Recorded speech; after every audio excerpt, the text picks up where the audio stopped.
Once again for that very elaborate introduction. I'm very happy to be here among students, the young people, because it always gives extra energy to a person who's aging and gray-haired like me.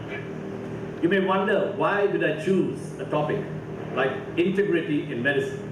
It seems pretty obvious that medicine goes with integrity. They are hand in hand. They can never be apart. It seems absolutely a non-question, no-brainer. Integrity and medicine cannot be separated. So what is there to talk about? If, on the other hand, you are a member of a WhatsApp group of doctors, especially if it's not a student group, it's a group of doctors who have already been in medicine for some years, you will be flooded with messages every day about the sorry lot of doctors. That we are working so hard, we are so little appreciated. We've given up our life, we work so hard all day. We have no entertainment, and yet the society does not appreciate us. On the other hand, so it seems to be gloom, gloom, doom all the time. And you wonder, why? Why did these doctors ever enter the medical profession? So it's maybe fortunate that the medical students are not part of this group. On the other hand, when you look at what's happening every year in medical education in India, the competition to get into this medical school is tremendous, it's intense, it sometimes leads to death. So intense is the pressure to get inside.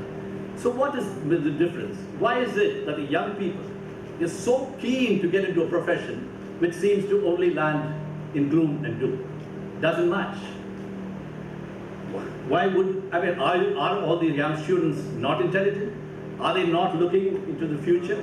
Why would they think that they should enter a profession in which the senior members tell them, lots of doctors groups, the doctors will be saying, my child, I will make sure he's not a doctor.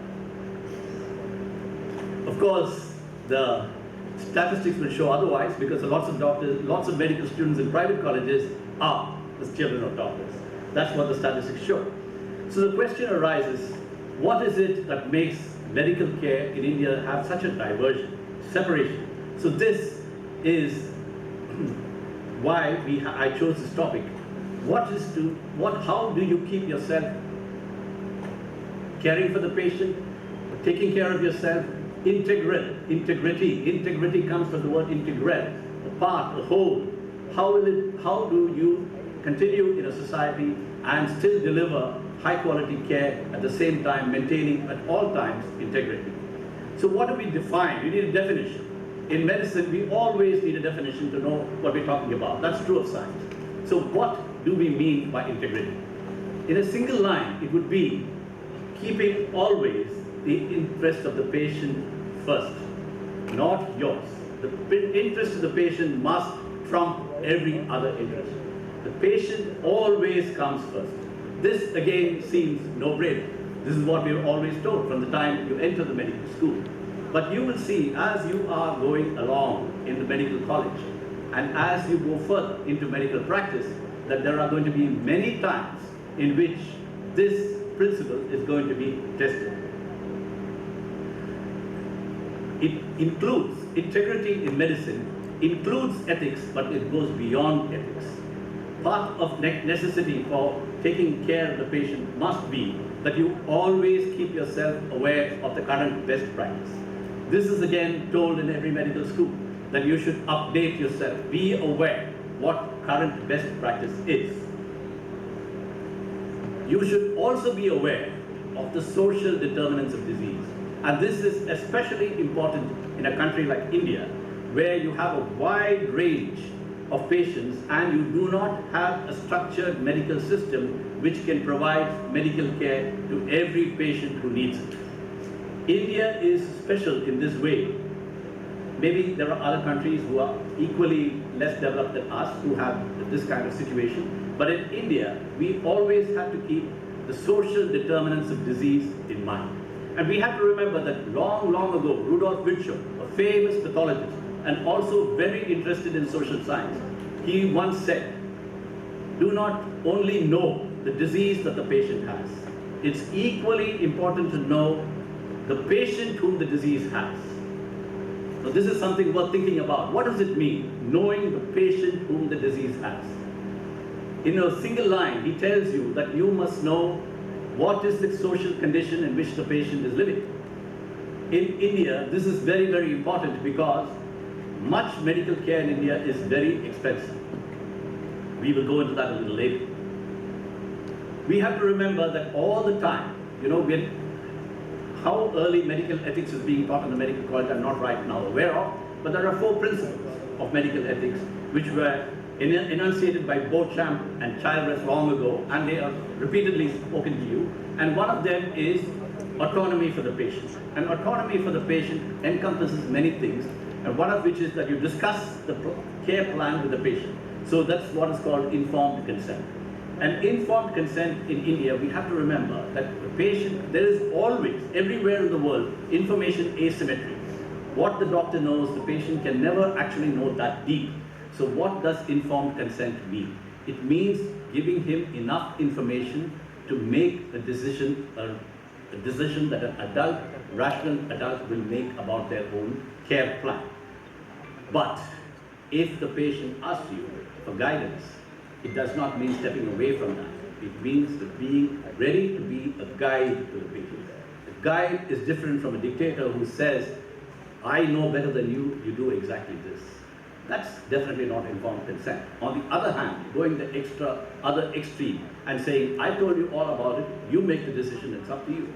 That's not being fair to the patient either, because there is information asymmetry and you need to guide the patient. As I already said, what is the position of doctors in society today? If you look, it looks like every time you look at the newspaper, there is something about somebody being attacked somewhere or something going wrong somewhere, and it looks like there is a breakdown of trust between the patient and the doctor. There was a program in Tamil Nadu called Niya Nana, and that led to an outcry among the doctors because it seemed to emphasize everything that is wrong about media communication about the doctors and increase the breakdown of trust among doctors. But as a practicing medical doctor, I'm right now in clinical medicine, I still do clinical medicine.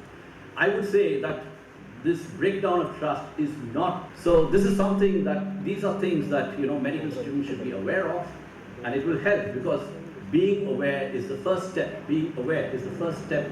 Self-knowledge is the first step to being able to guard against this kind of problem. Not only is the suicide rate higher than the general population, it's higher than all other professional groups. So it's really strange. If every day you find there are reports that, and the violence has now gone to an extent where doctors lose their lives. In India, it's very, very common nowadays.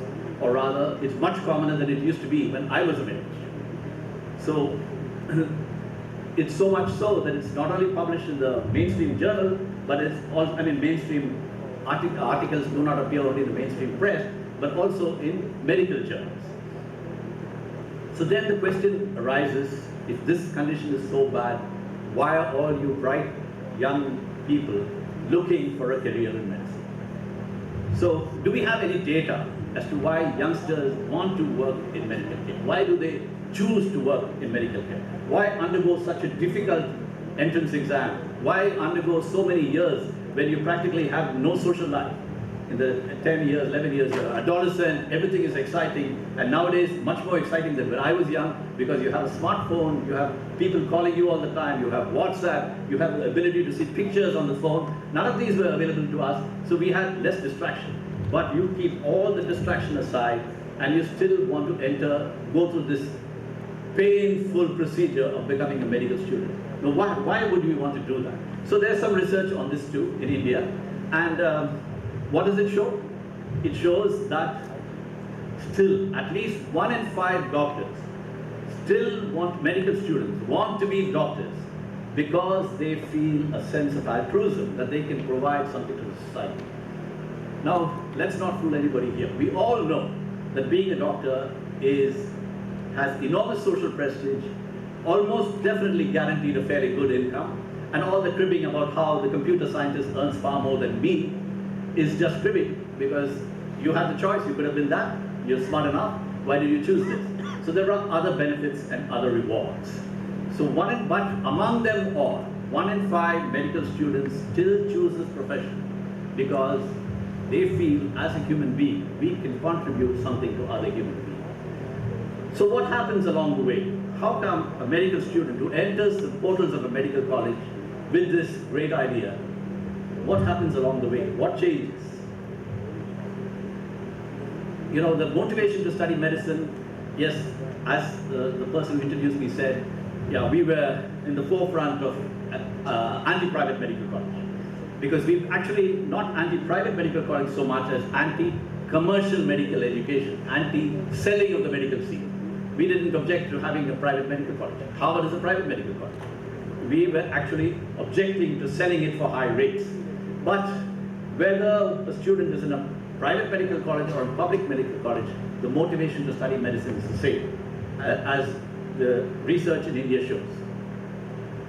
So then we have to ask, after what happens and how do you change, what happens along the way that the student who enters the first year with so many bright ideas and so much of enthusiasm, by the time he reaches the final year, slowly becoming skeptic, slowly becoming cynical, slowly worrying about what is outside in the world there for me. So this problem arises primarily in a country like India because we don't have a structured system of medical care. There is a very high degree of privatization in medical care in India. More than 70% of medical care in India is delivered from the private sector, and everybody knows that it is extremely expensive. So a large section of the people in India do not access any medical care at all because they simply can't afford it.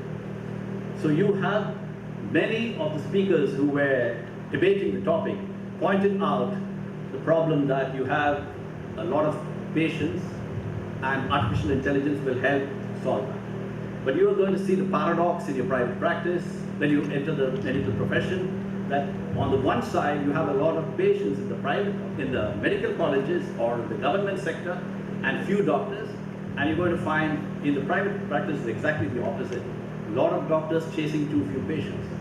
If it was really true that medical care, that there are so many patients and not enough doctors, why would you see an advertisement? Why would you see in the newspaper an advertisement with so many doctors standing like that? And a picture. And you know, all of them will be, there are so many problems with that because they'll all be fair, all be tall, and mostly male. So there are so many good questions there. Are there no dark doctors in Tamil Nadu? Are they all fair? I mean, it's a question, but that's off the topic. If it was really true that you had all these doctors, all these patients and so few doctors, why would you need to advertise at all? So you have to think about that. It suggests that there is a problem there. The problem is that there are too few paying patients. There are a large number of people who are so poor that they can't afford any care except what the government can provide. It's important to know these things because this is important for you to remain sane when you choose your field, whether you choose to be I'm not blaming anyone if you choose a private practice, but be aware of what lies ahead for you. Again, I would say this mismatch between the large number of underserved and the large number of doctors chasing the few paying patients, it is one of the potent causes of the violence against doctors. Nothing can justify ever a doctor being assaulted, and I am not here to say that there is a reason for it and we should understand. No, it should definitely be corrected. But as scientific people, we always, yes, initially you do what is required to treat the immediate symptom, but you always look for the cause and try to address the cause even if it takes a lot of time.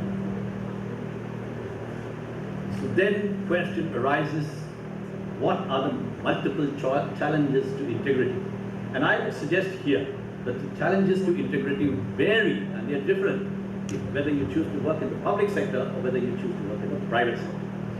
In the public sector,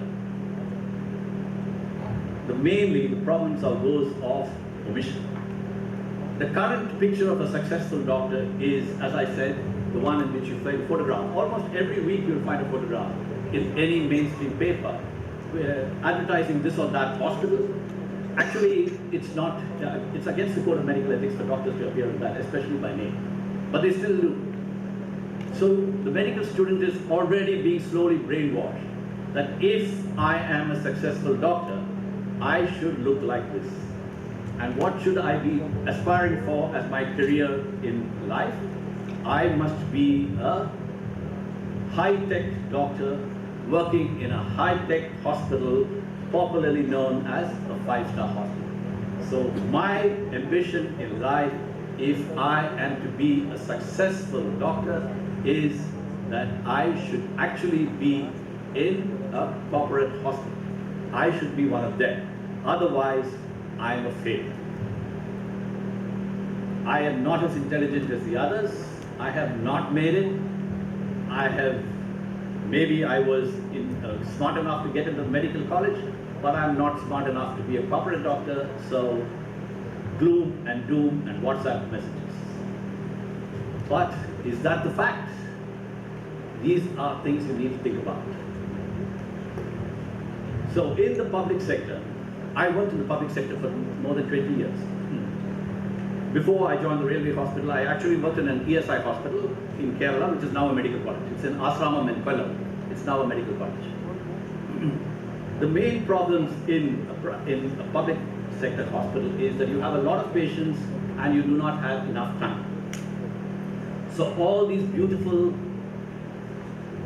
ethical ideas that you are taught about giving care to the patient, listening to them, it's very difficult to do if you have 100 patients in only 2 hours. There are criteria for how many patients a single doctor can see, but they are violated all the time in the government hospitals in India. So when you are faced with this flood of patients, the tendency to give up all that, not look the patient in the eye, and get rid of it. You know, when I was a student, we were repeatedly told, dispose of the patient. Usually, one disposes of garbage. You do not dispose of human beings. If you are a humane person, you do not dispose of human beings. But the pressure was so high that, yet it means finish the OPD in time, because there are other people. The Safai wala is going to close the door.